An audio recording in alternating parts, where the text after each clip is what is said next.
परमपिता परमात्मा और उनकी सभी पवित्र आत्माओं को नमस्कार। आनंद का धाम संतों का निज घर है। इस देश के सौंदर्य और सुख का अनुभव वेद शास्त्रों के पठन, तर्क और कहने सुनने से नहीं हो सकता और ना ही जाति, वर्ण और कुल की मर्यादा के अनुसार चलकर या पूजा पाठ, संध्या, नियम और रीति रिवाजों को अपनाकर वहां पहुंचा जा सकता है। स्थूल, सूक्ष्म और कारण देशों को संतों ने ब्रह्मांड या ब्रह्म का देश कहा है। ब्रह्म से आगे के शुद्ध आत्मिक मंडलों को उन्होंने पार ब्रह्म कहा है। कबीर साहब तथा अन्य कुछ संतों ने स्थूल संसार को पिंड, सूक्ष्म को अंड, कारण को ब्रह्मांड और परम चेतन मंडल को सचखंड कहा है। पिंड का वर्णन करते हुए कबीर साहिब ने शरीर के 6 चक्रों तथा उनको सिद्ध करने के यौगिक साधनों का जिक्र किया है। ये 6 चक्र शरीर के अंदर हैं, इसलिए कबीर आंखों के नीचे की इन चक्रों के अभ्यास का खंडन करते हैं। संतों ने प्राणायाम, योगासन तथा इनसे संबंधित नियमों को स्वीकार नहीं किया है। ये साधन शरीर के 9 द्वारों में सीमित हैं, जबकि संतों का उपदेश 9 द्वारों से निकलकर तीसरे तिल में आने का है। कबीर साहिब कहते हैं कि अंदर की रूहानी यात्रा तब शुरू होगी जब जिज्ञासु पूरे गुरु से उपदेश लेकर और नाम का अभ्यास करके अपने आप को आंखों के केंद्र पर ले आएगा। संतों के अनुसार स्थूल, सूक्ष्म और कारण देशों को पार करने के बाद ही आत्मा शुद्ध रूहानी मंडलों में जा सकती है।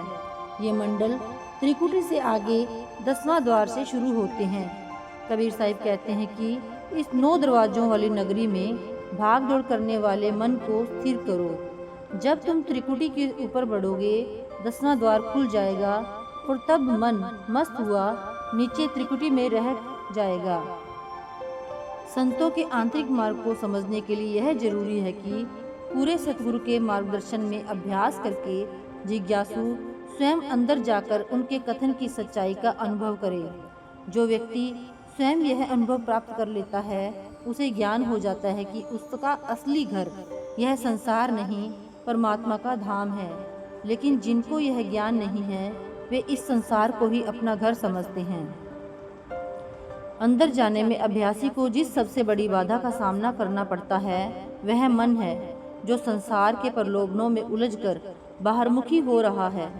कबीर साहिब इसे चोर कहते हैं, क्योंकि यह अपने साथियों काम, क्रोध, लोभ, मोह, ईर्ष्या, घृणा, द्वेष और इन सब से बढ़कर अहंकार के साथ मिलकर मनुष्य की रूहानी पूंजी लूट रहा है। वह अनमोल मनुष्य जन्म को बाहर के अर्थहीन कार्यों में लगाकर बर्बाद कर रहा है। संसार में कोई ऐसा विरोधी नहीं जिसे मनुष्य ने वश में न किया हो। उसने हाथी, घोड़े और शेरों को अपने अधीन किया है, राज्यों और देशों को जीता है, परंतु अपने मन को नहीं जीत पाया है। युगों से मनुष्य मन को वश में करने के लिए अनेक उपाय करता आया है। जप तप, तीर्थ व्रत, यम नियम, उपवास, संयम आदि मन को ना कभी काबू में कर सके और ना कर सकते हैं। ऋषि मुनि ऐसे अनेक उपाय वर्षों तक करते रहे, पर मन को जीतने में असफल रहे।